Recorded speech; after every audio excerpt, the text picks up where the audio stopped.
Hi అండి. అందరికీ నమస్కారం. Welcome to our YouTube channel. ఈరోజు మనం వీడియోలో ఆంధ్రప్రదేశ్ మున్సిపల్ అడ్మినిస్ట్రేషన్ విభాగం ప్రతిష్టాత్మకంగా చేపట్టిన క్యూఆర్ కోడ్ ఆధారిత డిజిటల్ డోర్ నెంబర్ సిస్టమ్ గురించి మీకు లోని 123 పట్టణ స్థానిక సంస్థల్లో ప్రతి భూమి, ఇల్లు అలాగే వాణిజ్య సంస్థకు సంబంధించి ఒక ఖచ్చితమైన స్పేషియల్ ఐడెంటిటీ అంటే జియోగ్రాఫిక్ ఐడెంటిటీ కోసం అలాగే ఒక ప్రత్యేకమైన క్యూఆర్ కోడ్ అందించడమే కాకుండా ఆ క్యూఆర్ కోడ్ ద్వారా ప్రజలకు మున్సిపల్ సర్వీసెస్ మరింత చేరువ అవడం కోసం ఈ ప్రాజెక్ట్ అనేది డిజైన్ చేయడం జరిగిందండి. దీని ద్వారా పౌరులకు అత్యంత వేగంగా డిజిటల్ సేవలు అలాగే ఎమర్జెన్సీ సర్వీసెస్ సులువు అవుతాయి. అలాగే ఆస్తి పన్ను రికార్డులు కానీ మిగతా సర్వీసెస్ కానీ పారదర్శకంగా మారనున్నాయండి. ఉపయోగించాలి, ఏ విధంగా చేయాలి, అసలు ఇందులో ఏమేమి అంశాలు ఉంటాయి అనేది మనం ఈరోజు వీడియోలో చూద్దామండి.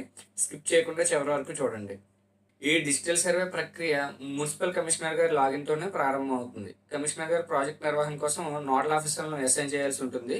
సో మొదటగా ఈ municipal.ap.gov.in వెబ్సైట్లోకి వెళ్ళి కమిషనర్ గారు యూజర్ ఐడి పాస్వర్డ్తో లాగిన్ అయిన తర్వాత ఎడమవైపున ఉన్న మెనూ బార్లో డిడిఎన్ మ్యాప్ ఆప్షన్ క్లిక్ చేసి అందులో డిడిఎన్ మ్యాప్ ఆఫీసర్ అసైన్మెంట్ను ఎంచుకోవాలి. అప్పుడు స్క్రీన్పై కనిపించే విండోలో నోడల్ ఆఫీసర్స్ ట్యాబ్ను సెలెక్ట్ చేసి కుడివైపు ఉన్న యాడ్ బటన్ క్లిక్ చేసి డ్రాప్ డౌన్ మెనూలో నుండి డిపార్ట్మెంట్ ఉద్యోగి హోదా సెలెక్ట్ చేయగానే అర్హులైన నోడల్ ఆఫీసర్స్ లిస్ట్ అనేది డిస్ప్లే అవుతుంది. సో అప్పుడు సంబంధిత అధికారి పేరు సెలెక్ట్ చేసుకుని అసైన్గా మార్చి సబ్మిట్ చేయాలి. ఈ విధంగా నోడల్ ఆఫీసర్స్ను అసైన్ చేయాలండి. తర్వాత రెండో టాస్క్లో నోడల్ ఆఫీసర్ లాగిన్ అలాగే ఫీల్డ్ సర్వేయర్ల కేటాయింపు ఉంటుంది.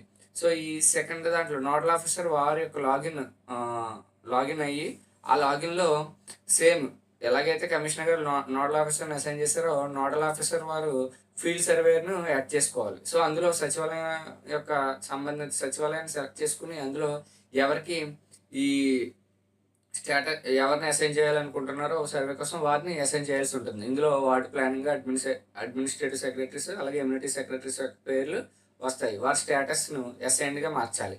అప్పుడు చివరిగా సబ్మిట్ చేయాలి. అప్పుడు ఆ సచివాలయ సిబ్బంది సర్వే చేయడానికి ఎనేబుల్ అవ్వడం జరుగుతుందండి. సో పార్ట్కి వచ్చేసరికి ఫీల్డ్ ఆపరేషన్స్లో ఏమేమి ఉంటాయి, మ్యాపింగ్ ఎలాగా, వెరిఫికేషన్ టూల్స్ ఏంటి అనేది ఇప్పుడు చూద్దామండి.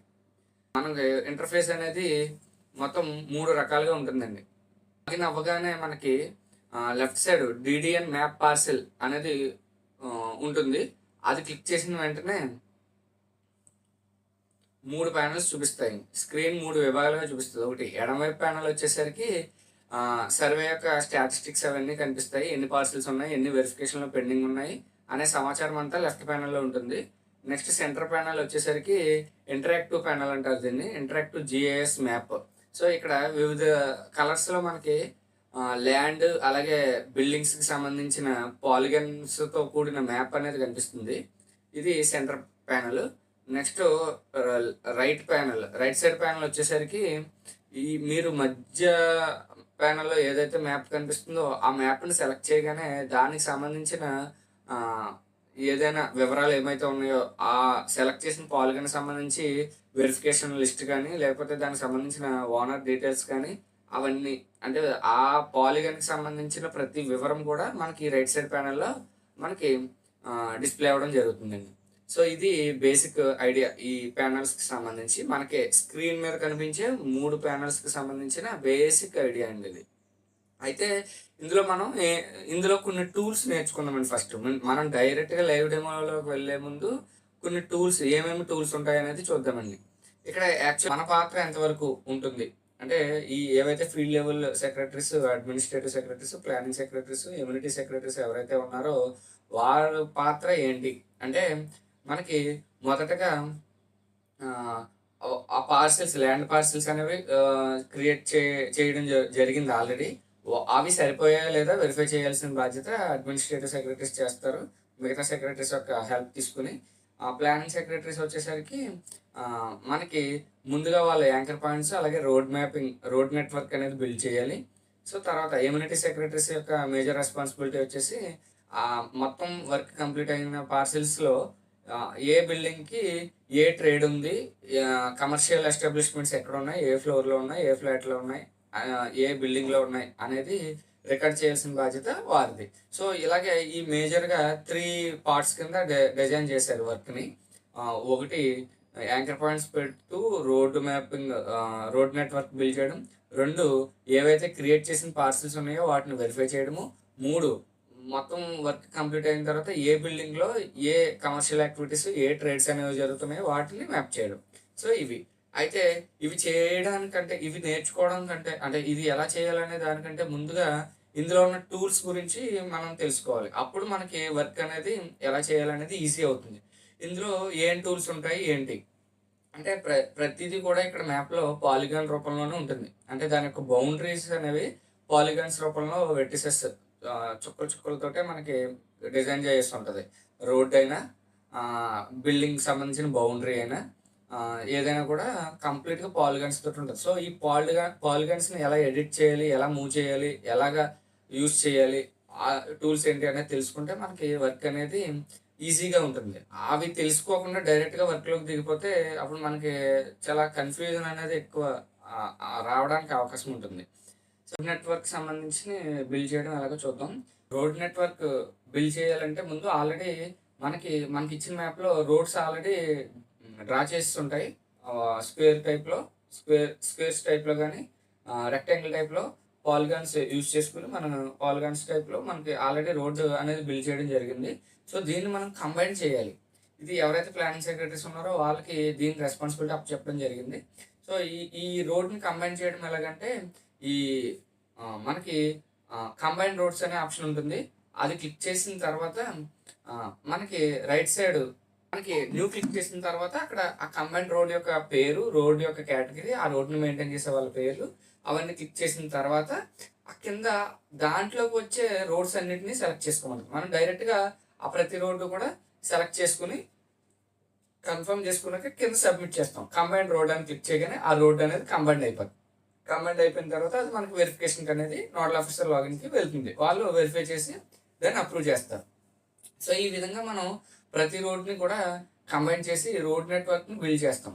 సో దీనికంటే ముందుగా మనం చేయాల్సింది ఏంటంటే ఆ రోడ్డు అనేది మ్యాప్లో సరిగా లేకపోతే కనుక దాన్ని మనం అడ్జస్ట్ చేసుకుని కన్ఫర్మ్ చేసుకుని అప్పుడు మనం కంబైన్డ్ రోడ్ అనేది చేసుకోవాలండి. ఇప్పుడు సపోజ్ ఒక బిల్డింగ్ ఉంది, మనకి మ్యాప్ ప్రతిదీ కూడా మనం మ్యాప్ ఆధారంగానే చేస్తాం.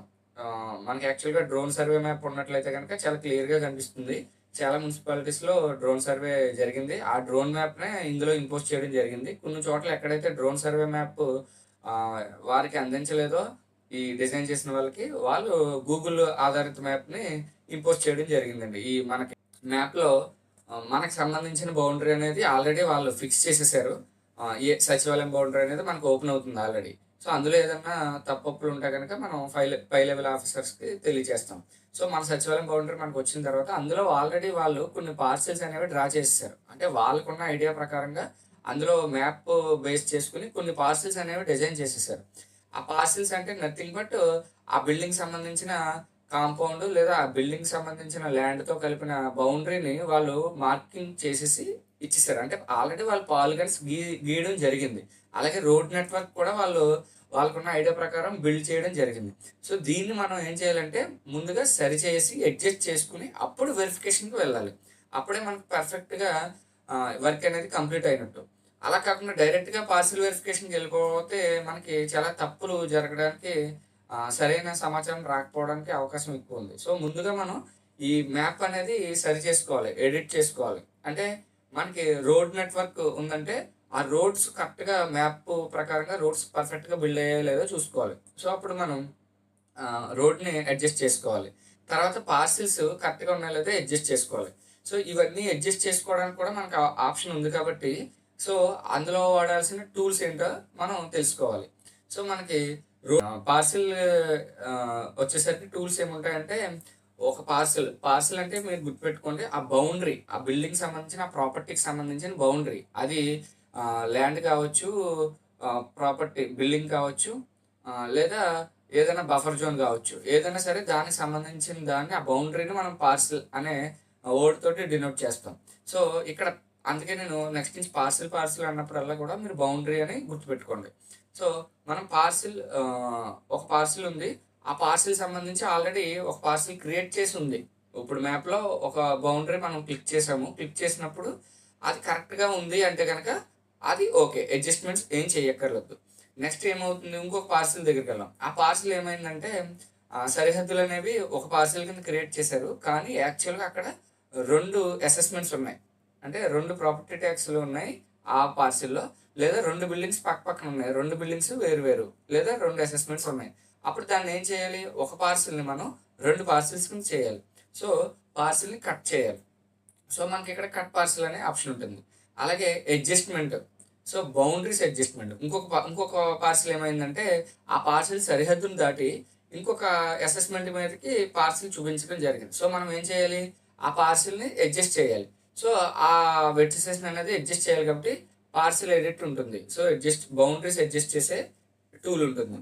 తర్వాత టూల్స్ అనేవి మనకి మొత్తం ఎన్ని రకాలు ఉంటాయంటే 6 టైప్స్ ఉంటాయండి. ఒకటి అడ్జస్ట్ బౌండరీస్ ఉంటాయి. సో ఈ టూల్ ద్వారా ఫ్లాట్ యొక్క కార్నర్స్ ఏమైతే ఉన్నాయో వెర్టిసెస్ వాటిని క్లిక్ చేసి డ్రాగ్ చేయడం ద్వారా సరిహద్దులు కరెక్ట్గా చూడొచ్చు. తర్వాత రెండవ టూల్ వచ్చేసి drag are relocate the parcel. అంటే ఇప్పుడు ఏమవుతుందంటే పార్సిల్ బౌండరీ కరెక్టే, కానీ ఎగ్జాక్ట్గా మనకి పార్సిల్ అనేది ఎగ్జాక్ట్ బౌండరీ మీద ఫిక్స్ అవ్వలేదు. జస్ట్ దాన్ని డ్రాగ్ చేస్తే సరిపోదు. పార్సిల్ సైడ్స్ అన్నీ కరెక్టే, సో దాన్ని డ్రాగ్ చేస్తే సరిపోద్ది అన్నప్పుడు ఈ డ్రాగ్ రిలొకేట్ అనే టూల్ యూజ్ చేసుకుంటాం. దీన్ని ఏం చేస్తా అంటే ప్లాట్ యొక్క ఆకారం మార్చకుండా, అంటే పాలిగాన్ యొక్క ఆకారం మార్చకుండా దాన్ని మొత్తం ఒక చోటు నుంచి ఇంకో చోటుకి డ్రాగ్ చేస్తాం. సో అలా జరపడానికి ఈ టూల్ వాడతాం. తర్వాత మూడో టూల్ వచ్చేసి మెర్జ్ పార్సిల్. సో ఇక్కడ మెర్జ్ పార్సిల్ ఎప్పుడు యూజ్ చేస్తామంటే, ఇప్పుడు పక్క పక్కనే 2 ఫ్లాట్లు ఉన్నాయి, ఇదంతా కలిపి ఒకే ఆస్తి కిందకి ఒకే అసెస్మెంట్ కిందకి వస్తుంది అన్నప్పుడు ఆ 2 మనం మెర్జ్ చేయాలి కనుక ఈ టూల్ యూజ్ చేసి ఒకే ఫ్లాట్ కిందకి ఒకే ప్లాట్ కిందకి దాన్ని తీసుకొస్తామండి. తర్వాత సబ్ట్రాక్ట్ పార్సిల్. ఈ సబ్ట్రాక్ట్ పార్సిల్ అనేది ఎందుకు యూజ్ చేస్తామంటే, ఒక ప్లాట్ సరిహద్దు పొరపాటున ఇంకో ఫ్లాట్ పై తప్పుడుగా ఓవర్లాప్ అయిపోయింది. సో ఈ ఫ్లాట్ దాని మీదకి ఓవర్లాప్ అయిపోయింది ఇలా పైకెక్కి.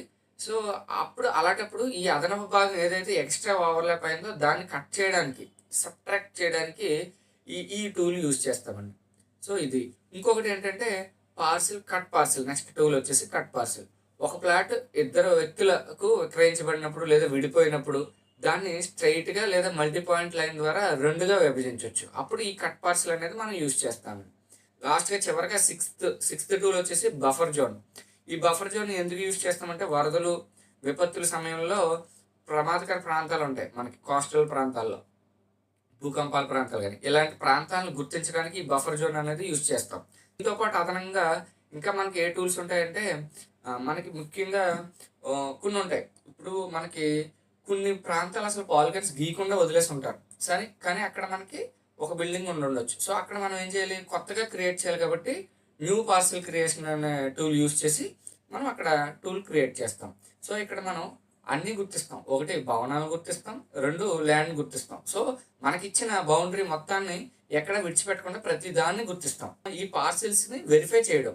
ఈ పార్సిల్స్ని వెరిఫై చేయడం ఏంటి, ఏదైతే ల్యాండ్ పార్సిల్ మనం పాలిగాన్ అనేది క్రియేట్ చేసి కన్ఫర్మ్ చేసి వెరిఫై చేసుకుని అన్ని సరిహద్దులు ఫిక్స్ చేసుకున్నాము. ఈ సరిహద్దులకు సంబంధించి ఆ పార్సిల్ సంబంధించి ఓనర్ యజమాని ఎవరు, దాని యూసేజ్ ఏంటి, ఇవన్నీ మనం కన్ఫర్మ్ చేయాలి అన్నప్పుడు ఆ పాలిగాన్ క్లిక్ చేసిన వెంటనే రైట్ సైడ్ ప్యానల్లో మనకి దాని యొక్క వివరాలు వస్తాయి. అక్కడ వెరిఫికేషన్ డీటెయిల్స్ వస్తాయి. సో అక్కడ మనం ఆ ఒక్కొక్కటి డీటెయిల్స్లోకి వెళ్ళినప్పుడు అక్కడ మనకి అసెస్మెంట్ నెంబర్ అనేది అక్కడ ఆల్రెడీ అసెస్మెంట్ నెంబర్ ఉంటే కనుక అది కరెక్టా కాదనేది మనం వెరిఫై టిక్ పెట్టుకుంటూ వెళ్తాం. సో అలా కాకుండా అక్కడ ఉన్న అసెస్మెంట్ నెంబర్ ఏది లేకపోతే మనకి సెలెక్ట్ చేసుకోవడానికి లిస్ట్ ఓపెన్ అవుతుంది. అది క్లిక్ చేసి ఆ అసెస్మెంట్ అనేది మనం ఎంటర్ చేసుకుని దాన్ని క్లిక్ చేయగానే ఇక్కడికి డీటెయిల్స్, ఆ అసెస్మెంట్ నెంబర్కి ఆల్రెడీ ఏవైతే యజమాని పేర్లు ఉన్నాయో ఆ డీటెయిల్స్ అన్నీ కూడా దాని యొక్క కంప్లీట్ డీటెయిల్స్ ఇక్కడికి వచ్చేస్తుంది. సో దాన్ని మనం వెరిఫై చేసి టిక్ పెట్టుకుంటాం. అక్కడతో అది కన్ఫర్మ్ అయిపోతుంది. ఇన్ కేస్ ఇంకొక కేసు ఏమొస్తుంది మనకి, అక్కడ పాలిగాన్ ఆ వెరిఫికేషన్ చెక్ లిస్ట్లో అసెస్మెంట్ నెంబర్ రాంగ్గా ఉన్నప్పుడు అక్కడ మనకి అన్మ్యాప్ అనే ఆప్షన్ ఉంటుంది. సో ఆ అన్మ్యాప్ క్లిక్ చేసి ముందు దాన్ని అన్మ్యాప్ చేస్తాం. అన్మ్యాప్ చేసిన తర్వాత సోర్స్ లిస్ట్ అంటే ఎంటైర్ మన మున్సిపల్ మనకి మొత్తం అన్మ్యాప్ అయిన లిస్ట్ మొత్తం చూపిస్తుంది. మొత్తం ఏదైతే అసెస్మెంట్స్ ఉన్నా ఆ అసెస్మెంట్స్ లిస్టులు అన్నీ చూపిస్తే అందులో ఆ పార్సిల్కి సంబంధించిన అసెస్మెంట్ ఏదో మన దగ్గర ఆల్రెడీ డేటా ఉంటుంది కాబట్టి ఆ అసెస్మెంట్ని మనం సెర్చ్ చేసి దాన్ని మ్యాప్ చేస్తాం. ఈ విధంగా ఆ పార్సిల్కి అసెస్మెంట్ అనేది మనం మ్యాప్ చేయాల్సి ఉంటుంది. సో ఇది ల్యాండ్ పార్సిల్కి సంబంధించిన వెరిఫికేషన్. సో ముందు మనం ట్రేడ్స్కి సంబంధించింది చూద్దామండి. ట్రేడ్స్కి సంబంధించి ఏంటంటే మనం ఏదైతే road network first step road network fix చేసుకుని తర్వాత యాంకర్ పాయింట్స్ అంటే ప్రధానమైన జంక్షన్లకు సంబంధించి యాంకర్ పాయింట్స్ సెట్ చేసుకున్న తర్వాత ఒక బౌండరీ అనేది ఫిక్స్ అవుతుంది, రోడ్ నెట్వర్క్ అనేది బిల్డ్ అవుతుంది. తర్వాత ఆ రోడ్డుకి సంబంధించి ల్యాండ్ పార్సిల్స్ వెరిఫికేషన్ చేసుకుంటాము. ఆ ల్యాండ్ పార్సిల్స్ వెరిఫికేషన్లో ఏ ఏ పార్సిల్ ఏ అసెస్మెంట్ది దాని యొక్క యజమాని ఎవరో ఆ వివరాలన్నీ చేస్తాము.